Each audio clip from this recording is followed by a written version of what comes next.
من شرور أنفسنا ومن سيئات أعمالنا من يهده الله فلا مضل له ومن يضلل فلا هادي له أشهد أن لا إله إلا الله وحده لا شريك له وأشهد أن محمدا عبده ورسوله لا نبي بعده اللهم صل على سيدنا محمد وعلى آله وصحبه وأنصاره وجنوده ومن تبعهم بإحسان إلى يوم الدين.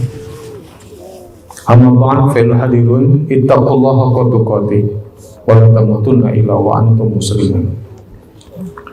Qala Allah Ta'ala fil Qur'anil Karim, a'udzu billahi minasy syaithanir rajim. Ya ayyuhallazina amanu taqullaha wa qulu qawlan sadida yuslih lakum a'malakum wa yaghfir lakum dzunubakum wa may yuti'illaha wa rasulahu faqad faza fawzan 'azima. Allahu akbar, Allahu akbar, Allahu akbar. Jamaah salat Id rahimakumullah. Pagi ini kita semua mengumandangkan takbir, tahlil dan tahmid. Allahu akbar, Allahu akbar, la ilaha illallah, Allahu akbar, walillahil hamd. Allah Maha Besar. Allah Maha Besar, tidak Tuhan yang patut disembah dengan benar kecuali Allah Subhanahu wa taala. Allah Maha Besar dan bagi Allah segala puji. Inilah pokok akidah kaum muslimin, orang-orang yang beriman, pengikut Nabi Muhammad SAW. Hanya Allah yang Maha Agung, hanya Allah yang patut disembah, dipatuhi dan ditaati. Allah sebagai tempat bergantung, hanya Allah yang Maha Sempurna. Hanya agama Allah yaitu Islam yang benar dan membawa kebahagiaan dunia dan akhirat. Semua selain Allah adalah lemah, tak layak disembah dan dijadikan sebagai tumpuan hidup. Selain Allah apapun bentuknya, jangankan menolong orang lain, untuk menyelamatkan dirinya sendiri tak akan bisa. Semua pada dasarnya tak akan ada yang bisa lari dan sembunyi dari Allah Subhanahu wa taala. Allah Maha terpuji karena semua nikmat dan rahmat adalah anugerah darinya. Siapa yang bisa menciptakan air meski hanya setetes? Tak ada kecuali hanya Allah Subhanahu wa taala. Siapa yang bisa menciptakan beras meskipun hanya sebutir saja? Tak ada kecuali Allah Subhanahu wa taala. Maka betapa aneh kalau ada manusia, masyarakat yang menyembah selain Allah. Betapa aneh kalau ada manusia yang mencari perlindungan kepada selain Allah. Betapa aneh kalau ada manusia yang mencari kebahagiaan tapi tidak melalui ridho dan dari agamanya. Betapa aneh bila ada manusia yang tidak patuh dan tidak taat kepada Allah, padahal dia tak bisa lepas dari karunia, rahmat dan nikmat darinya. Jamaah salat Id rahimakumullah yang berbahagia. Sejenak dalam kesempatan yang mulia ini, mari kita perhatikan perumpamaan dan gambaran kehidupan orang-orang yang tak beriman. Allah Subhanahu wa taala berfirman, perumpamaan orang-orang yang mengambil pelindung-pelindung selain Allah adalah seperti laba-laba yang membuat rumah. Dan sesungguhnya rumah yang paling lemah adalah rumah laba-laba kalau mereka mengetahuinya. Al-Ankabut ayat 41.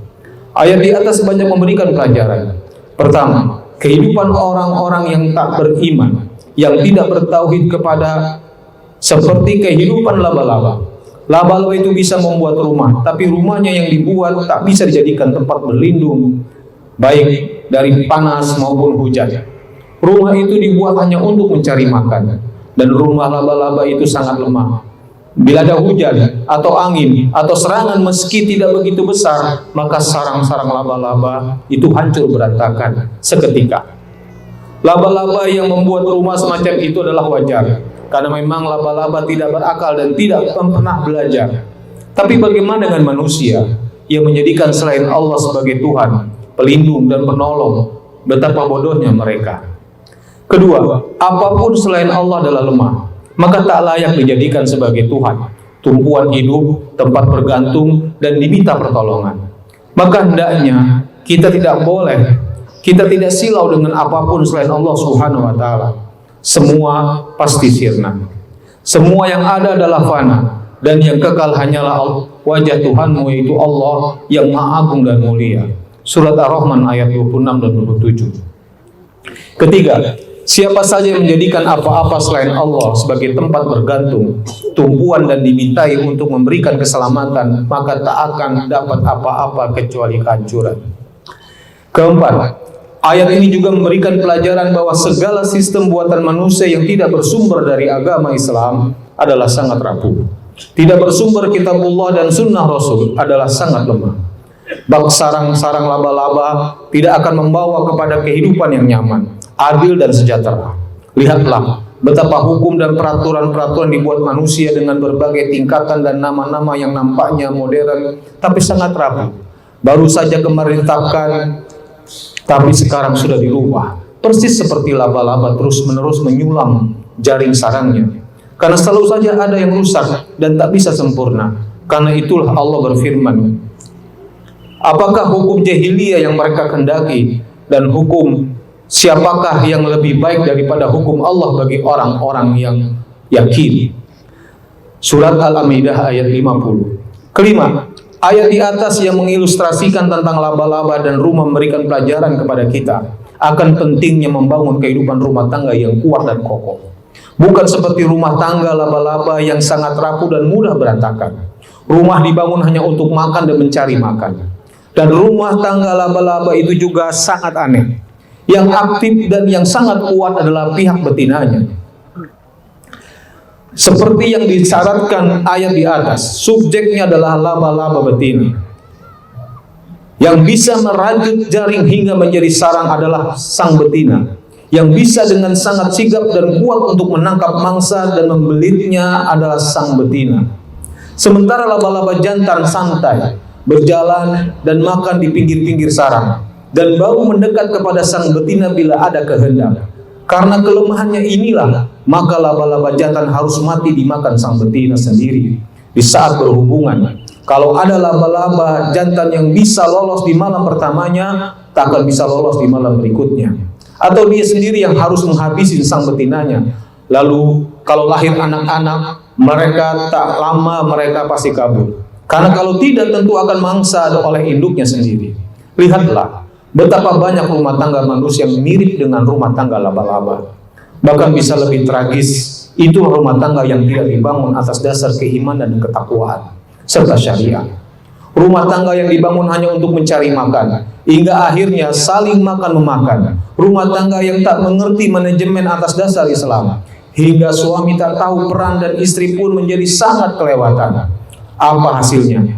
Itulah rumah tangga laba-laba. Terkadang tampak mewah, megah dan berada di atas, tapi akhirnya hancur berantakan, mengenaskan. Dalam Islam, membangun rumah tangga itu memiliki tujuan yang suci, serta harus terpenuhi syarat dan rukunnya. Lalu masing-masing suami istri memiliki hak dan kewajiban, hingga terjadilah penyatuan. Istri adalah pakaian bagi suami, dan suami adalah pakaian bagi istri. Visinya bukan terbatas di dunia, tapi surga di akhirat. Rumahku surgaku. Keenam, kaum musyrikin, kaum kufar dan kaum munafikin, mereka yang tidak beriman itu, yang tidak bertauhid, yang tidak menjadikan Al-Quran sebagai pedoman hidupnya, mereka semua adalah sangat bodoh dan hina. Meski mereka itu menguasai ilmu pengetahuan dan teknologi, meski mereka memiliki gelar kesarjanaan yang berderet panjang, tak lebih mereka hanya seperti laba-laba. Bahkan lebih bodoh, lebih laba-laba lagi, lebih bodoh dari laba-laba lagi. Karena tak pernah sekolah dan tak bisa belajar, dan memang tak memiliki akal pikiran bagi sang laba-laba. Tapi bagaimana dengan manusia yang sekolah dan berakal pikiran, dan tidak juga mau mengerti siapa yang seharusnya disembah, dimintai pertolongan, dan diharapkan menjamin keselamatannya? Masih juga tak mengerti bahwa Allah itulah yang maha besar, tidak ada Tuhan selain Allah. Masih tidak tahu juga hukum siapa yang seharusnya dipatuhi, kitab apa yang harusnya dikaji dan dijadikan pedoman hidup. Ya Allah, ya Hakam, sudah banyak ditimpa kegagalan, tapi masih mengulangi lagi perbuatan yang telah membuatnya gagal. Padahal ada pepatah, kerbau saja tidak akan jatuh dua kali di lubang sumur yang sama. Itulah maka mereka yang seperti itu disebut sebagai orang-orang jahiliyah, masyarakat jahiliyah, dan bangsa jahiliyah. Meski tampaknya kuat, kaya, megah, maju, berilmu, dan seterusnya, tapi itu hanyalah lahir saja. Oleh karena itu, Kita tidak boleh silau dengan mereka semua. Meski maju, tapi tanpa iman takkan berarti sama sekali. Allah berfirman, maka janganlah harta benda dan anak-anak mereka menarik hatimu. Sesungguhnya Allah menghendaki dengan memberi harta benda dan anak-anak itu untuk menyiksa mereka dalam kehidupan di dunia, dan kelak akan melayang nyawa mereka sedang mereka dalam keadaan kafir. Surat At-Taubah ayat 55. Keenam, keutamaan yang beriman, keutamaan orang yang beriman, keutamaan orang Islam, keutamaan orang yang menjadikan Al-Quran sebagai pedoman, keutamaan pengikut Nabi Muhammad SAW. Sungguh beruntunglah orang-orang yang beriman. Qadaplah hal mu'minun. Orang yang beriman hidup dengan akidah yang kokoh, akidah tauhid, la ilaha illallah. Orang beriman hidup dengan sistem hidup yang sempurna, yaitu agama Islam dan pedoman, dengan pedoman yang la raiba fi, tidak ada keraguan di dalamnya, tak mengenal revisi hingga hari kiamat, selalu relevan untuk seluruh manusia di seluruh jagat, yaitu Al-Quran. Panutan dan suri teladan yang sangat jelas sosok manusia sempurna, yaitu baginda Rasulullah SAW, Nabi Muhammad. Jamaah sholat id rahimakumullah yang berbahagia, inilah nikmat terbesar dan terpenting, yaitu iman, tauhid, Islam, Al-Quran dan Nabi Muhammad SAW. Sesungguhnya semua harta benda, pangkat, jabatan dan kesehatan tidaklah ada gunanya tanpa nikmat iman ini. Yang kaya tak berguna dan pasti celaka bila tak bisa mengucapkan la ilaha illallah. Yang memiliki jabatan tinggi sama sekali tak berarti bila tak ada Islam dalam hatinya. Yang sehat tak ada gunanya bila tak percaya dengan Al-Quran. Yang tampan, yang cantik dan pintar pastilah tersesat bila tak mau mengikuti baginda Rasulullah SAW. Oleh karena itu, bila ada di antara kita yang kini sedang sakit, tak mengapa. Bila ada yang mulai berkurang tenaga, penglihatan dan pendengaran, tak mengapa. Bila ada yang berkurang hartanya atau menderita kesulitan ekonomi, tak mengapa. Tak mengapa, yang penting iman kita tidak berkurang. Keislaman kita masih utuh. Keimanan kita kepada Al-Quran dan Nabi Muhammad makin kuat. Jamaah sholat Idul Fitri yang dirahmati Allah Subhanahu wa Ta'ala, ajal saatnya pasti akan tiba. Tempat pertama yang akan kita singgahi adalah alam kubur. Ketika kita sendirian, datanglah dua malaikat yang menanyai, man rabbuka, siapa Tuhanmu? Ma dinuka, apa agamamu? Ma kitabuka, apa kitabmu? Man nabiyuka, siapa nabimu? Pertanyaan-pertanyaan ini tak akan mungkin kita hindari. Bukan lisan ini yang menjawab, tapi kenyataan jati diri kita saat hidup di dunia. Kalau hati dan perbuatan kita tidak sungguh-sungguh secara utuh beriman, berislam, berkitab Al-Quran dan mengikuti baginda Rasulullah SAW, maka kita tak akan bisa menjawab pertanyaan-pertanyaan itu. Na'udzubillah min dzalik, summa na'udzubillah min dzalik. Allahu Akbar, Allahu Akbar, Allahu Akbar, walillahil hamd. Setelah kita meninggal dunia, tak penting lagi jabatan, harta, dari mana kita, anak kita siapa, S1 atau S2, bahkan S3, tak berpengaruh. Pertanyaan yang sama seputar agama itulah soal-soalnya. Di akhirat semua manusia sama, hanya tingkat iman dan amal soleh yang membedakan. Semua manusia bertanggung jawab secara individual terhadap diri sendiri. Tidak ada tolong menolong dan bisa bantu membantu. Allah berfirman, hai manusia, bertakwalah kepada Tuhanmu dan takutilah suatu hari yang pada hari itu seorang bapak tidak dapat menolong anaknya dan seorang anak tidak pula dapat menolong bapaknya sedikit pun. Sesungguhnya janji Allah adalah benar, maka janganlah sekali-sekali kehidupan dunia memperdaya kamu dan jangan pula penipu setan memperdayakan kamu dalam mentaati Allah Subhanahu wa Ta'ala. Luqman ayat 33. Iman, Islam, Quran dan Nabi Muhammad SAW inilah yang terpenting dalam hidup kita ini. Inilah rahmat terbesar. Semua boleh berkurang, bahkan tak mengapa hilang. Termasuk badan kita nantinya habis dimakan binatang-binatang yang ada dalam tanah. Tak mengapa asal keimanan kita tak pernah berkurang. Yang penting kita tetap benar-benar menjadi orang beriman lahir dan batin. Orang bangga dengan buku ini dan buku itu, peraturan ini dan peraturan itu, pasal sekian dan pasal sekian. Yang penting yang ada dalam dada, lisan, pikiran, perbuatan kita adalah ayat-ayat Al-Quran, serta panutan kita adalah baginda Rasulullah SAW. Allahu Akbar, Allahu Akbar, Allahu Akbar, walillah. Jamaah sholat Idul Fitri rahimakumullah yang berbahagia, hari ini kita gembira tapi juga bersedih. Bergembira dengan Idul Fitri, tapi kita bersedih karena Ramadan telah pergi. Pergi yang tak tahu apakah kita masih bertemu lagi setelah ini. Ujian, cobaan, dan godaan setan pastilah bertubi-tubi untuk itu. Marilah kita tidak tunda-tunda lagi. Kita harus segera beramal. Kita pelihara dan kita teruskan ibadah kita yang sudah dengan baik kita lakukan di bulan Ramadan ini. Jangan sampai amal ibadah kita setelah ini tergadai. Jangan sampai iman kita berkurang, apalagi sampai terjual. Sekali lagi, iman, Islam, Al-Quran, dan baginda Rasulullah SAW inilah yang terpenting. Rahmat yang paling besar. Tak boleh sampai kita tukar dengan apapun. Jangan sampai kita hidup seperti laba-laba, seperti orang-orang yang tak beragama, musyrik atau munafik yang dinyatakan oleh Allah Subhanahu wa taala firman-Nya. Dan sesungguhnya rumah yang paling lemah adalah rumah laba-laba kalau mereka mengetahui. Jamaah rahimakumullah, mari kita semua segera beramal, yang muda, anak-anak, yang tua, mari kita lestarikan ibadah yang sudah kita bangun selama Ramadan. Nabi mengingatkan, bersegeralah kalian, bersegala kalian, beramal solehlah kalian, karena akan datang banyak fitnah atau ujian seperti bagian malam yang gelap gulita. Maka akan ada orang yang pagi harinya beriman, sore harinya menjadi kufur, dan sore harinya beriman dan pagi harinya menjadi kufur. Dia menjual agamanya dengan kepentingan dunia. Hadis riwayat Muslim. Akhirnya, semoga kita bisa istiqomah. Semoga Allah mengampuni dan menerima amal ibadah kita semua, dan semoga kita semua nanti masuk surga bertemu dengan Nabi Muhammad SAW. Amin ya rabbal alamin. Innallaha wa malaikatahu yusholluna 'alan nabi. Ya ayyuhallazina amanu shollu 'alaihi wa sallimu taslima. Allahumma sholli ala sayyidina Muhammadin wa ala alihi Muhammad kama sholaita ala sayyidina Ibrahim wa ala ali sayyidina Ibrahim wa barik ala sayyidina Muhammad wa ala ali sayyidina Muhammad kama barakta ala sayyidina Ibrahim fil alamin innaka Hamidum Majid. Allahumma ighfir lana wa li walidina wa li jami'il muslimin wal muslimat al ahya minhum wal amwat. Ya Allah, ampunilah dosa-dosa kami, kedua orang tua kami, guru-guru kami, dan saudara-saudara kami, kaum muslimin semua, baik yang masih hidup maupun yang sudah wafat. Ya Allah, hanya kepadamu kami mengabdi, hanya kepadamu kami sholat dan sujud, hanya kepadamu kami menunjuk dan tunduk. Kami mengharapkan rahmat dan kasih sayangmu ya Allah. Kami takut azabmu, karena azabmu sangat pedih.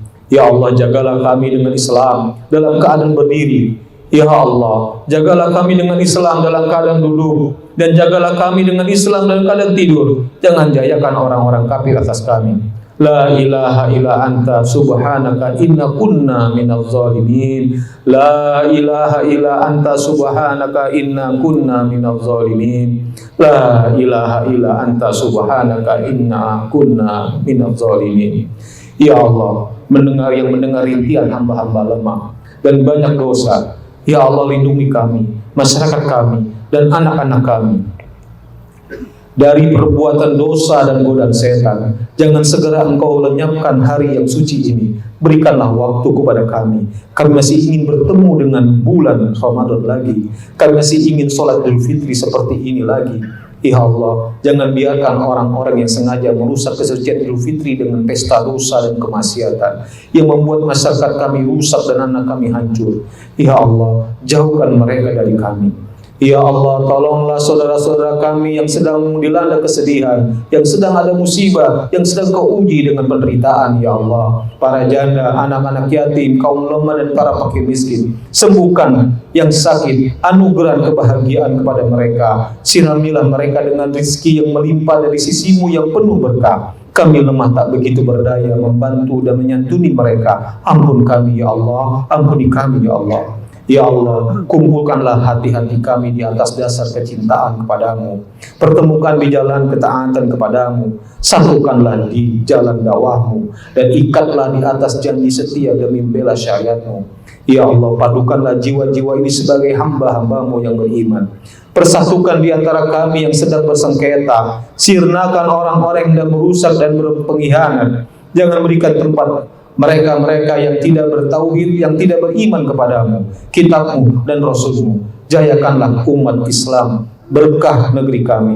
Jadikan negeri sebagai negeri yang Kau ridhoi. Ya Allah, lepaskanlah dan jauhkanlah dari kami penguasa-penguasa zalim, fasik dan kufur. Anugerahkan kepada kami pemimpin-pemimpin yang beriman dan bertakwa, jujur dan amanah, yang menjadikan kitab-Mu sebagai landasan kepemimpinannya, menerapkan syariat-Mu dan membawa kami ke jalan yang benar, jalan yang Kau ridhoi. Ya Allah, persatukan umat Islam di seluruh dunia, ya Allah. Persatukan umat Islam di Arab, di Barat, di Timur, dan di seluruh belahan bumi manapun, ya Rabbana. Hadirkan buat kami pemimpin yang membawa petunjuk, yang menuntun kami ke surga-Mu.